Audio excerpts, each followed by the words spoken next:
Divide 556 by 4 in long division method. 4 times 1 is 4. On subtracting, we get 1. So this 1 is less than 4. So we put down this 5 and it is 15. 4 times 3 is 12. On subtracting, we get 3. So again this 3 is less than 4. So we put down this 6 and it is 36.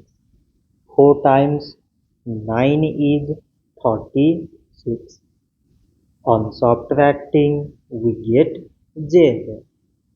So 556 divided by 4 is 139.